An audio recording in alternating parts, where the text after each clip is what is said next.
a difference. Feel like there ain't no use. Feeling tired and a little unconscious. Coming up with every kind of excuse till I realized it's not all up to me. When we join together, we shape our destiny to see the world as we are living as one. It can be, it shall be, it will be done.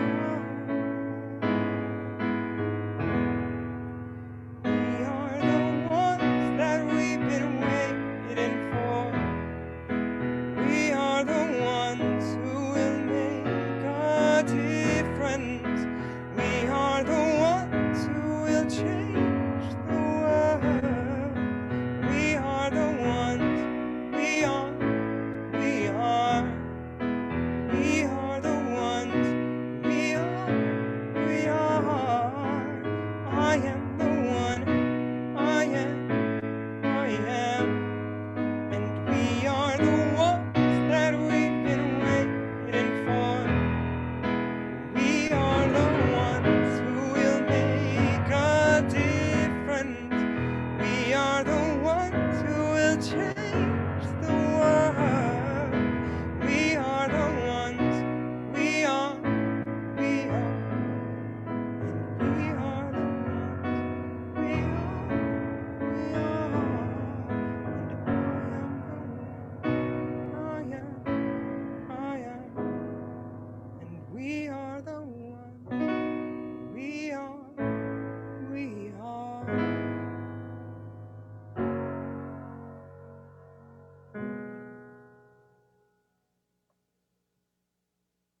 Good morning and welcome. Thank you, Nick. That was just wonderful. I'm Rev.gy, minister at the Unitarian Universalist Community Church. Our physical building is located on Shaver Road in Portage. And of course, we've been virtual doing church from the Holy Living Room.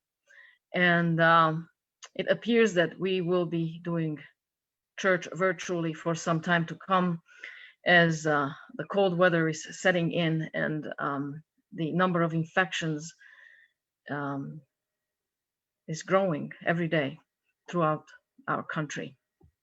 Welcome again. Thank you for choosing to spend this time with us on this crisp, beautiful morning. And allow me to light the chalice. The chalice is the symbol of our faith, and it represents our truth-seeking nature. It speaks to that which we have in common. We do not focus on our differences. Among us, there are Buddhists, pagans, Christians, atheists, agnostics, and we do not focus on these differences. We focus on that which we have in common, and that's we seek truth. We seek to build the beloved community. And this light, this chalice that we, all Unitarian Universalists light wherever they gather, before they meet, they light this at the beginning of their meeting, represents that truth. So allow me to join in with the rest of the UU world in lighting the chalice. And will you say the words with me?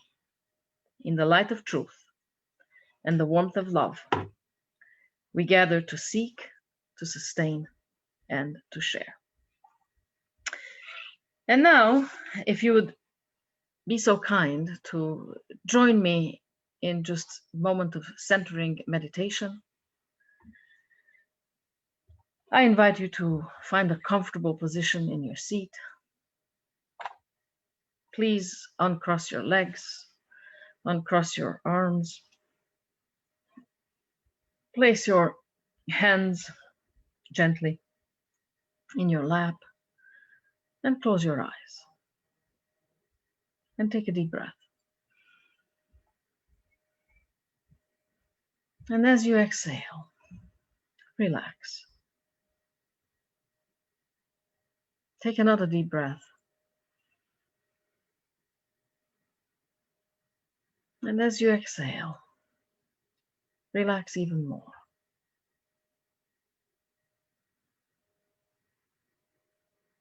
Take another deep breath.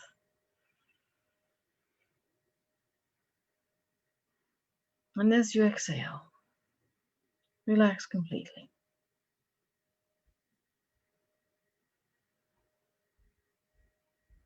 And invite your mind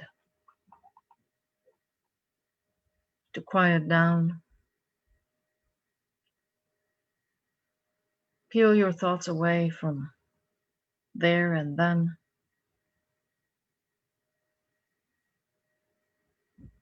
And try to focus on this moment by focusing on your breath as it travels through your body.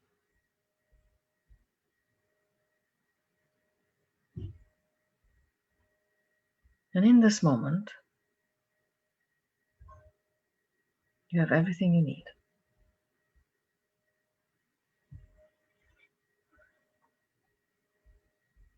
Your chair is offering you adequate support for your body.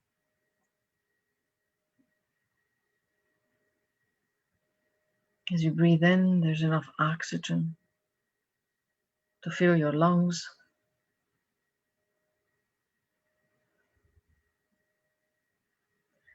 Oxygen is carried to your brain. It's all just enough, just perfect. In this moment, you have all the resources you need.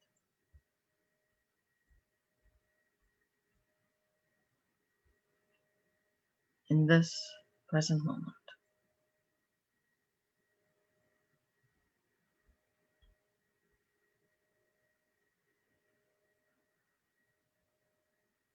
No past to worry about. No future to be anxious about.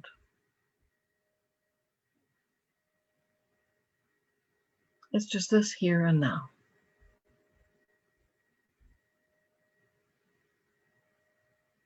Relaxed, kind, gentle.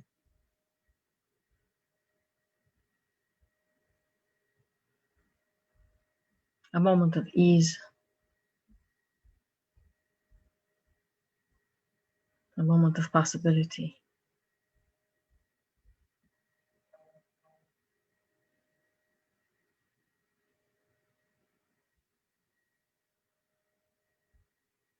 Moment of letting go.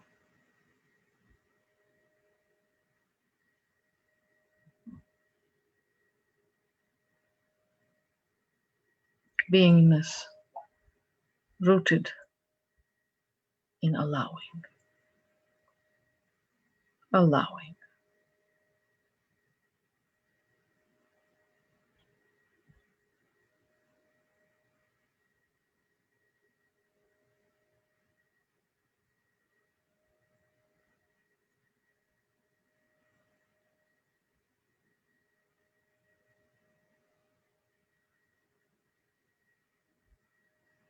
Allowing for the great unfolding.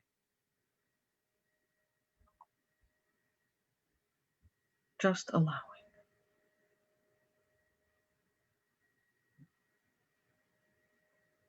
No pressure, only gentleness.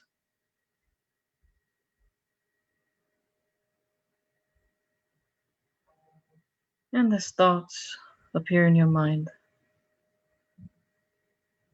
bless them. Thank them for sharing their life with you.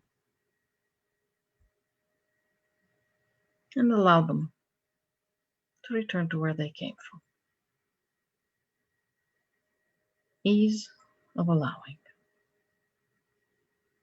Ease and allowing.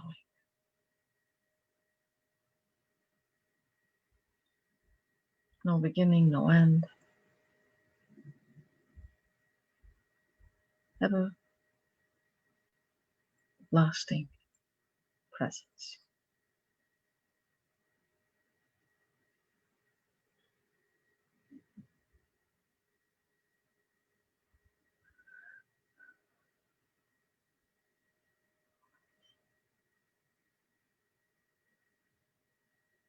And so we give thanks for the possibility to peel away from the craziness of life and allowing for gentle centering to clear our minds, clear our hearts, and our bloodstream of cortisol,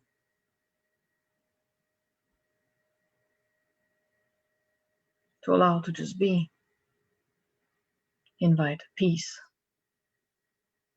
with possibility into our beingness. And for that, together we say, thank you, thank you, thank you. And as you are ready, I invite you to open your eyes and return your attention to the screen. And welcome, welcome. In case you are only joining in now, I'm Rev.gy, minister at the Unitarian Universalist Community Church on Shaver Road in Portage. And this is our Sunday service. And I'm delighted that you chose to join us on this morning. And I imagine that you are all very, very well rested, for we got to sleep in an hour. And before I begin, allow me to thank all the wonderful people who make Church of the Holy Living Room, this virtual existence of ours, possible. So today I'm thanking Nick, who always brings music and inspiration through music into our lives. And in case you haven't noticed, today he's in costume. He's our beloved Harry Potter, and wearing his magical cape, and he even has a wand. So thank you, Nick, and thank you, Kimberly, for in the background running the Zoom, and Lauren and Miriam always. It takes quite a bit to make this possible, and I'm grateful to every single one of you. How are you doing? We get to sleep 2 more nights before the big day. So how are you holding up? Where is your anxiety level? Or are you chill as a cucumber? I can't imagine that. And probably I can't imagine that because I'm projecting onto you. I am not chill as a cucumber. In fact, to be quite honest with you, I am noticing quite a bit of anxiety in my existence. I am concerned, worried. I wish I could tell the future. I really wish I could tell the future, but I can't. So instead, I have to find a place in this moment where I can exist sanely, sanity. How does one maintain sanity in this world?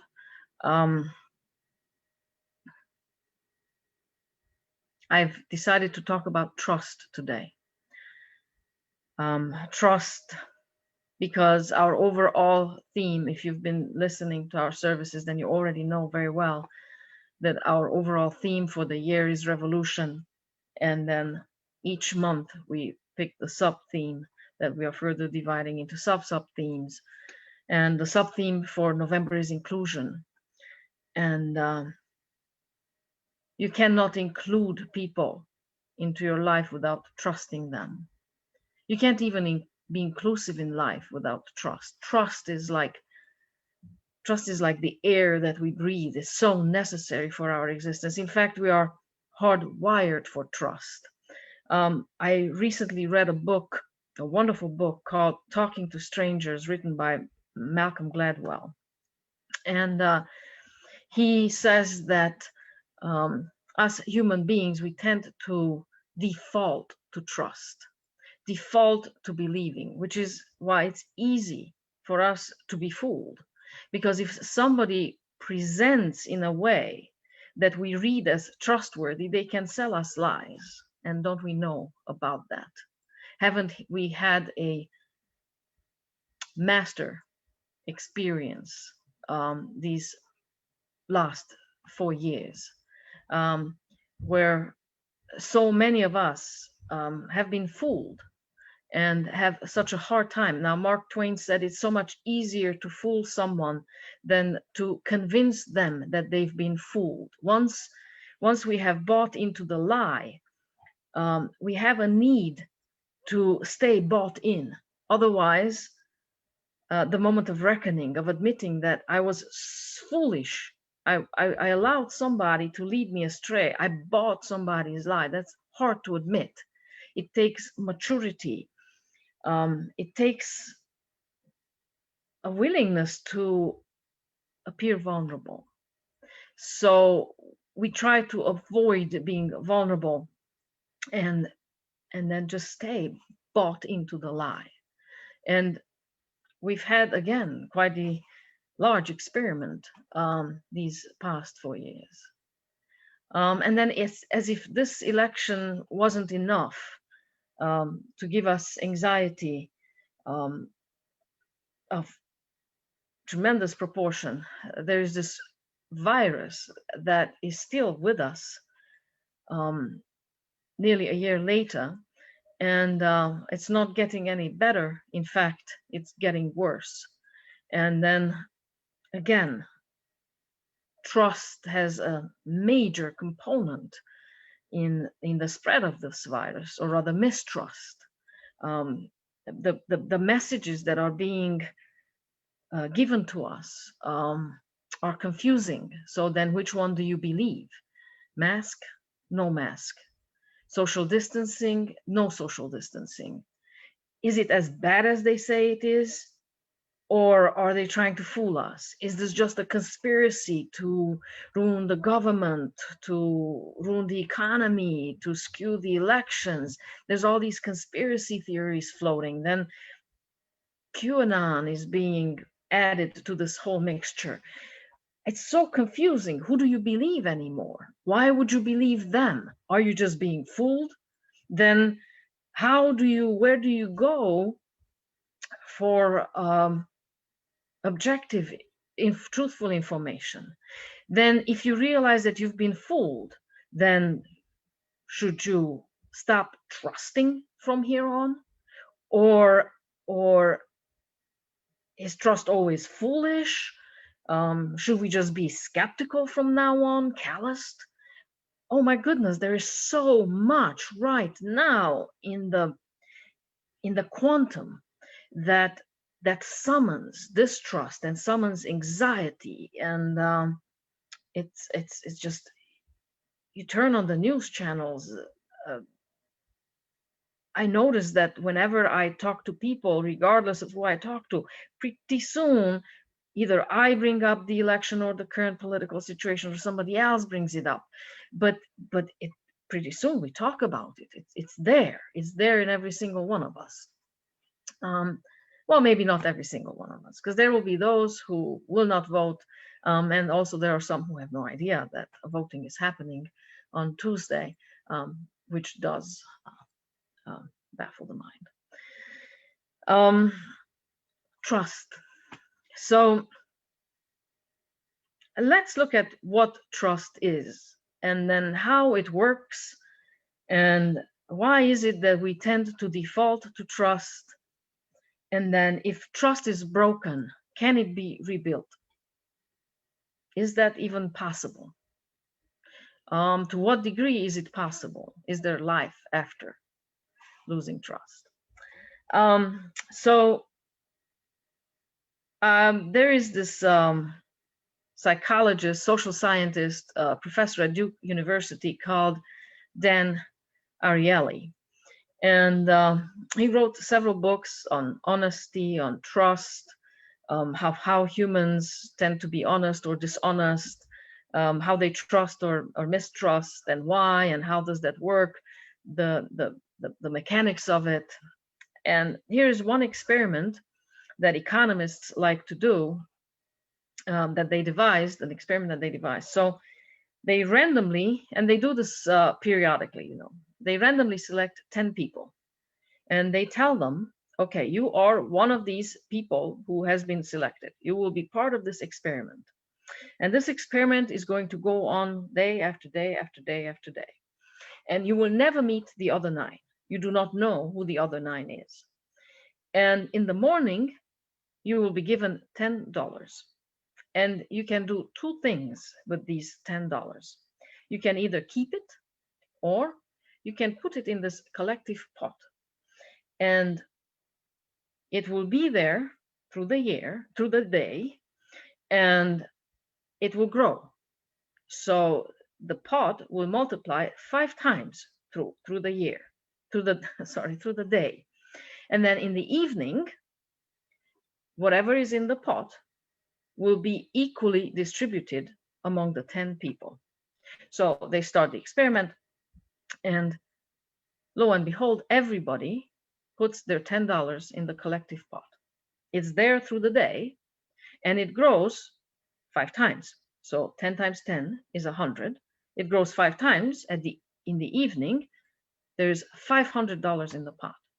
So in the evening, the organizers come, remove the money from the pot, and they distribute it equally among the 10 participants. So everybody receives $50 at the end of the day. In the morning, they put in $10. In the evening, they receive $50. It's a pretty good deal. The idea is that you live in community, you contribute to the collective, and your contribution through the day, because it's added to the collective, grows. And then at the end of the day, you benefit from the growth of your collective contribution. So if you think about it, this is a wonderful way to live in society. We all contribute to the collective good. The collective good multiplies. We are part of this contribution, and then we receive a reward from this collective good. So this goes on day after day after day. So people receive their $10, and in the evening, they receive $50 because they have contributed their $10 to the collective pot, the collective good. Except one day, one person decides, I am going to keep my $10. So 9 people contribute to the collective pot. It's in there through the day. It multiplies 5 times. So at the end of the day, there's $450. The organizers come and they divide the $450 equally among the 10 of them. So everybody gets $45, even the crook, the one who decided not to contribute their $10 to the collective good. So now everybody has $45, which is more than what they contributed in the morning. But the crook, the one who decided, I will no longer be part of this society, this egalitarian society, equilibrium. I will disturb the equilibrium. This person has $55. They have the $45 that they receive plus the $10 they saved in the morning. So they are the ones who are getting ahead. So now the 9 receive the $45, and pretty soon they figure it out. Oh, I know how this happened. Somebody didn't put their $10 in the collective good. So next morning comes, everybody receives the $10, and guess what happens? And I imagine that at this point you're yelling at the screen. You're telling me what happens. Feel free to write it in the chat. What do you think happens the next morning when they receive their $10? Nobody contributes to the collective pot. This equilibrium has been broken. Trust has been broken. And the interesting thing is that while the equilibrium is working, it's wonderful. But the interesting part about it is how extremely fragile this equilibrium is. One person is enough to break trust. One person is enough to break the equilibrium and completely change the landscape of this whole system.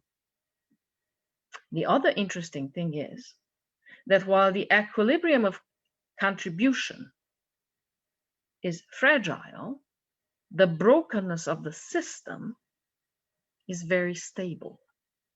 So the next day comes, they receive their $10, and once again, no one contributes to the collective good, to the pot. It's very hard to reestablish trust. There were some experiments when 2 or 3 people, after a few days, decided to contribute again to the collective pot, but no one else did. So the next day, again, no one else contributed. It's very hard to re-establish equilibrium. So this is a very good story. This is a very fascinating experiment because it explains a lot about our human nature, that we're willing to trust, but once trust is broken, re-establishing it is very difficult. It is also a lesson in how fragile trust is and how one person can change it to the worse. So, have you voted? If you haven't, will you please vote? If you need a ride, will you let us know? You can email me, text me, call me. I'll give you a ride on Tuesday. I'll make sure that you get to the polls if you haven't voted yet and you don't have a ride and it's too late to vote absentee. You know, this experiment that I just told you about, recently it was in the news how we all pay taxes, right? And it's the idea is that we put money in the collective pot, and then because we do that, we benefit from it. Roads, we get utilities, we get clean water, hopefully clean air. Not always true, but that's the general idea. And then we learn that there are some people who are perhaps significantly wealthier than us, more powerful than us, who contribute little to nothing to the collective good. What does that mean? How does that impact? What kind of callous society does that lead to? Because now we understand how callousness happens. Callousness happens when trust is broken, when there is one or two or few of us who decide not to be part of this equilibrium. And that is enough to rot the whole system. And then what does it take to build it back up? Is it possible to build it back up?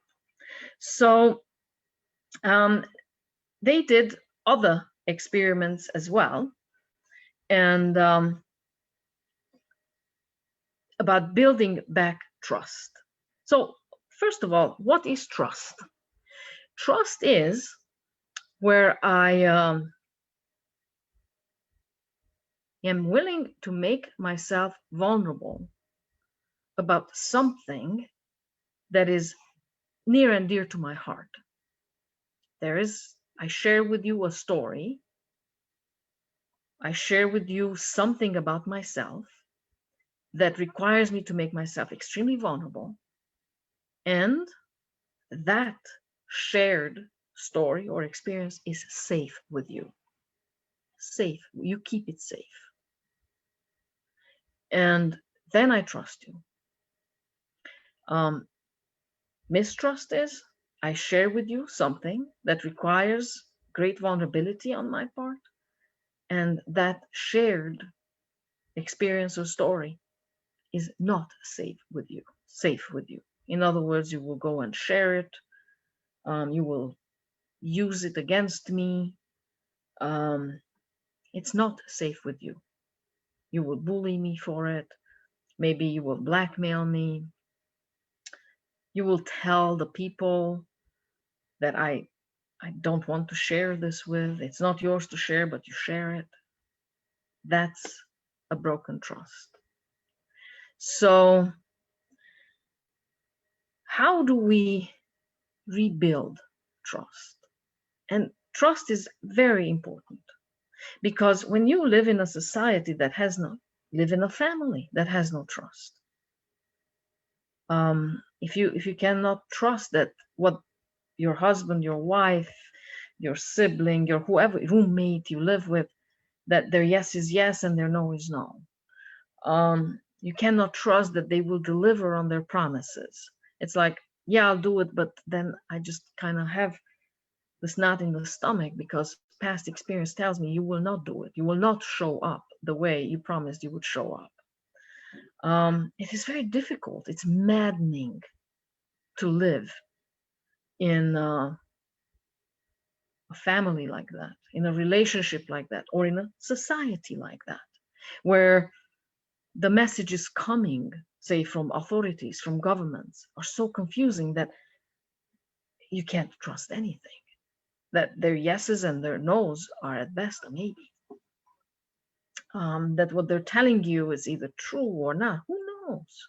It's terrible to live in like that.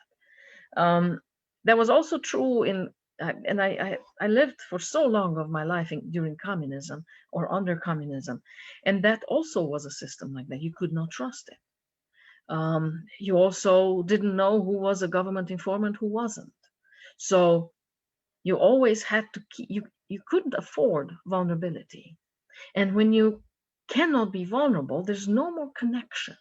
And if there's no connection, then there's no community. And if there's no community, that's hard for us to live like that because we are hardwired for community. So it's important what kind of government we have. It's important how we maintain our households, what kind of parents we are, what kind of siblings we are, what kind of friends we are. It's important because we are hardwired for community, for belonging. And when there's no trust, we can't belong with each other. And in fact, that's our greatest desire in life, is just to belong and be safe in that belonging, safe. So they did another experiment.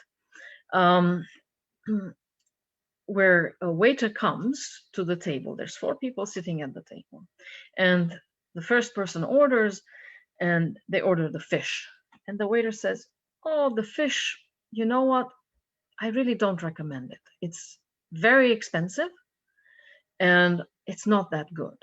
I do recommend the chicken. It's a lot cheaper and it's just delicious.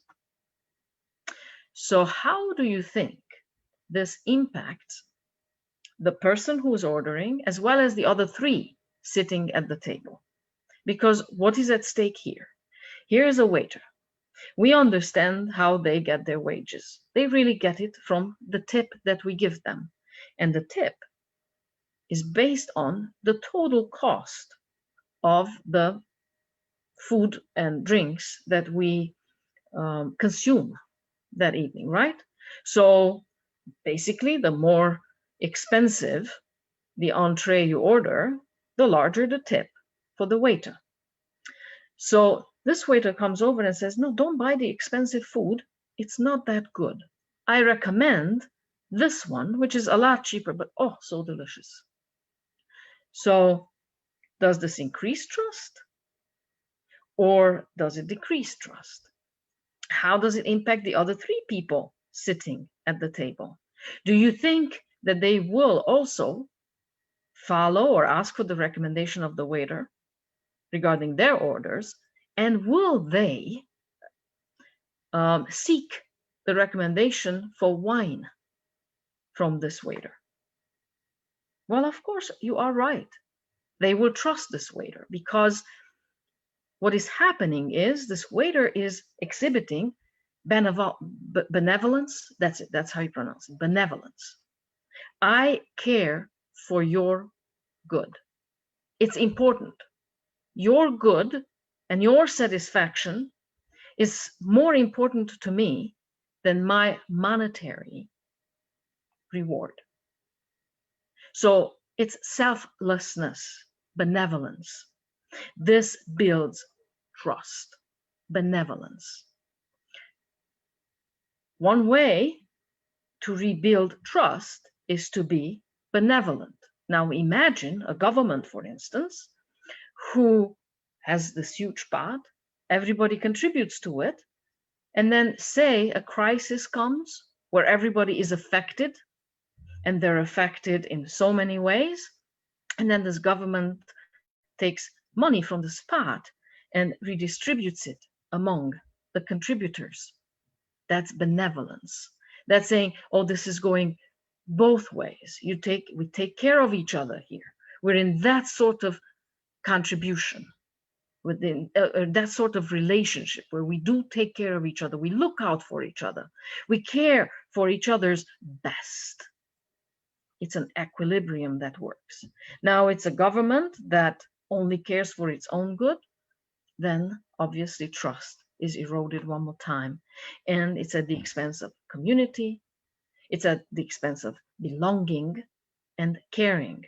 And then the results are callousness. So how to rebuild trust? It is very difficult.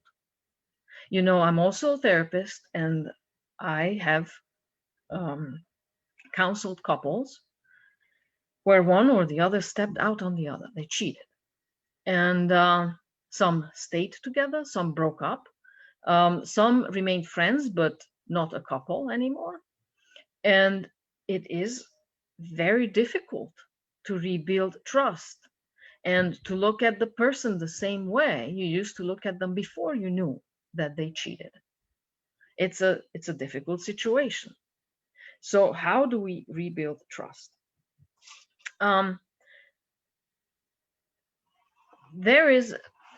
Think of an insurance company. So an insurance company, the idea is that they get us to put money in a big pot, right? That the insurance company holds. And then theoretically, when some kind of hardship comes upon us, then we can put in a claim with the insurance company, and then they would pay us. So the idea is that we give our money and then they help us. But in reality, how does it work? We don't really want to give our money, and then when we put in a claim, they don't actually want to pay us. So it's a struggle, right? So then, because we understand that this is the terrible system that was created on purpose, unbelievable. We human beings, this is the best we came up with. Then the way we try to gain the system is that maybe we exaggerate the claim that we put in, so we get some money, while the insurance company also knows that we exaggerate the claim and they try not to pay. It's just a dirty game with insurance companies. That is the experience. I've experienced it personally myself. So there's a group of people who thought, okay, if this is how sick this game is with the insurance business, how do we fix it? Because right now there are two components. There's the insurance company and the insured. So how could we fix this system to rebuild trust? And they decided to implement much of Dan Ariely's research. And they decided to introduce a third component to, and you can look it up, this insurance company exists, it's called Lemonade. Currently they offer home and rental insurance as well as pet insurance, Lemonade insurance. So they said, okay, we will introduce a third party into the mix. So when you join us, you will tell us, what is your favorite charity? Say mine probably would be some puppy foundation. And say, okay, this is your favorite charity, a puppy foundation, puppy rescue foundation. So you will put in money into this big pot. Then when you're in trouble, you will tell us what the trouble is, and then we will pay you. And then whatever money is left over at the end of the year, your favorite charity will benefit from it. We will give it to your favorite charity. So we pay our bills, we pay you, And then whatever money is left over, your charity gets the money. 2 weeks. 2 weeks after this insurance company had been founded and people had signed up for it, the following email came. You insured my apartment. I put in a claim stating that somebody stole my laptop. Well, I was wrong. I realized later that I just misplaced it. I found my laptop. How do I return the money to you? So then Dan Ariely called every insurance company and asked, how do you deal with such a situation? And every insurance company said, don't know. We never received such an email. Trust. Trust. That's the difference between trust and mistrust. That's the difference between a system that works and a system that's broken. So how do we rebuild trust? First of all, it takes consistency. It takes consistency of integrity. Integrity that I do as I say, and I do it repeatedly.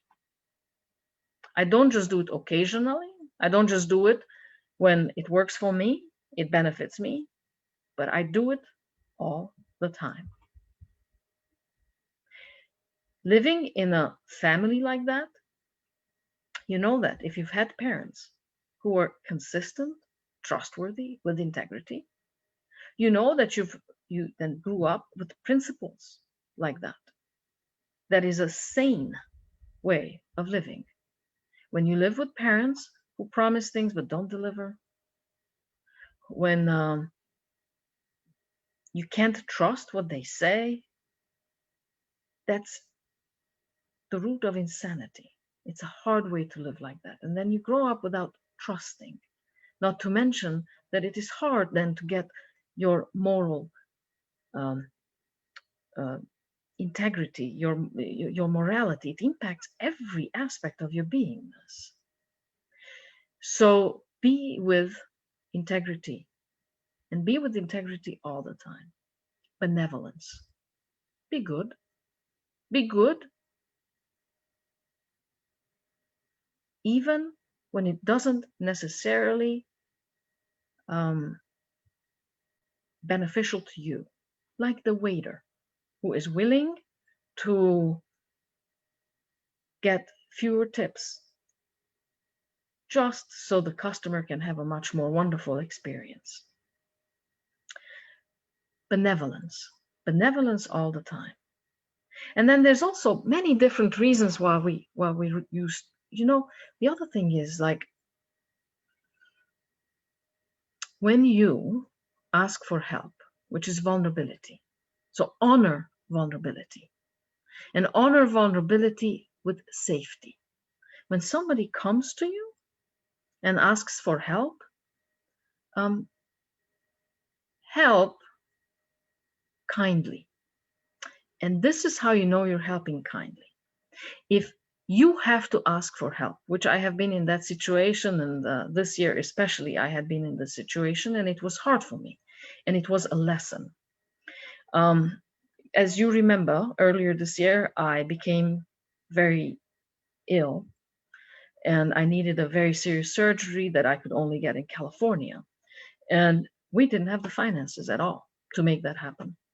So I needed help. And I remember I felt horrible about it. And I had to do some growing up around it, to not feel horrible about it, to just accept it as kindness, as love, as caring, as benevolence. Trust it, that it is without attachments and benevolence. Because if you can't accept help without feeling horrible about it, without feeling less than for needing it, chances are when you give help, it's hard for you not to see the helped one as less than. Have integrity, be benevolent, and honor vulnerability. honor vulnerability with safety. Keep it safe, keep it kind, keep it, as Renee Brown says, in the vault. Don't share information that is not yours to share, and keep confidences and keep them all the time. A community that has no trust is not community at all. It is a dysfunctional community. It produces members that are callous, skeptical, scared. A community that is based on trust is healthy. Fragile, we understand.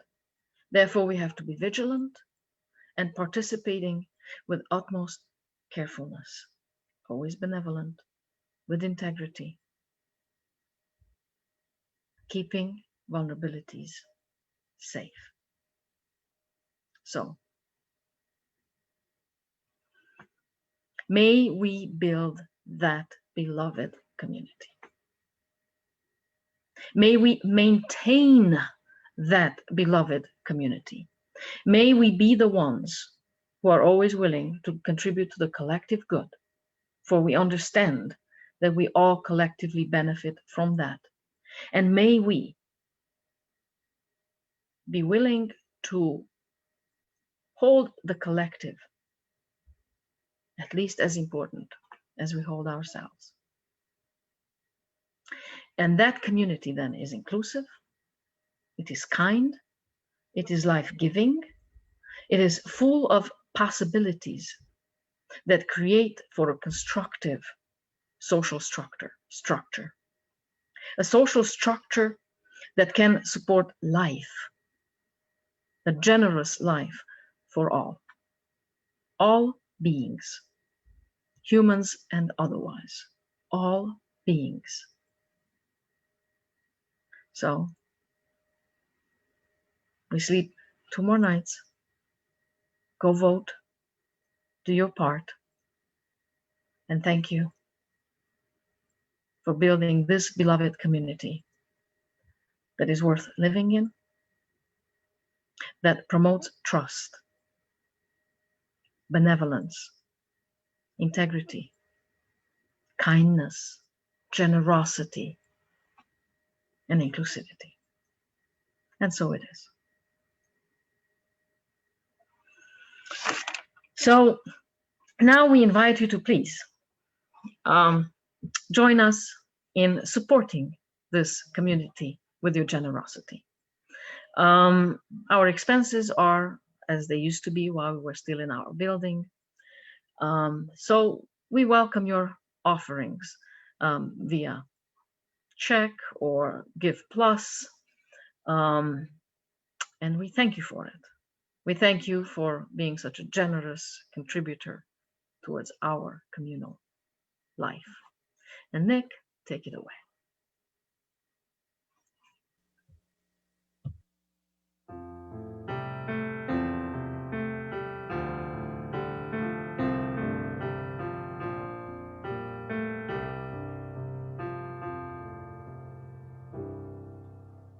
All we can do is be there for each other in these times when we don't know what to do.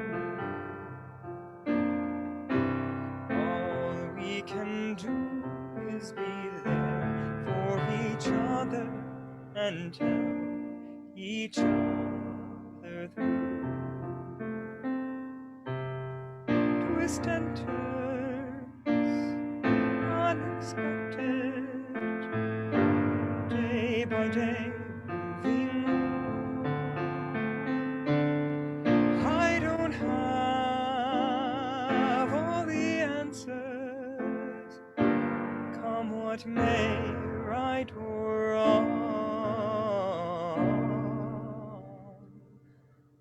All we can do is be there for each other in these times when we don't know what to do. All we can do is be there for each other and tell each other through. Crashing waves touch the shore. Time moves faster every day. Ebb and flow, no control. All that's left to say is all we can do is be there for each other when we don't know what to do. All we can do is be there for each other and tell each other through. And tell each other through.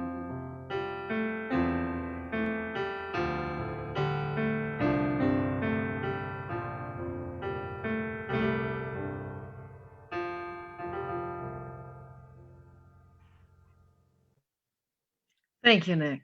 Thank you so much. That was a beautiful song by Karen Drucker, wasn't it? Before we extinguish the chalice and say our goodbyes for today, I have some announcements to make. And one of them is, please mark your calendars, November 15, 10 a.m. We're going to have a very special guest. He will be providing both music and message, and he is Daniel Neymad. If you don't know Daniel Neymad, if you've not heard of Daniel Neymad, then Google him. Go on YouTube and listen to him. We sing actually quite a few of his songs during our Sunday services, many of them. You will find them very familiar. He's a very inspiring singer-songwriter, and I am just so looking forward to it. So mark your calendars, November 15, he's going to be our musician as well as our speaker.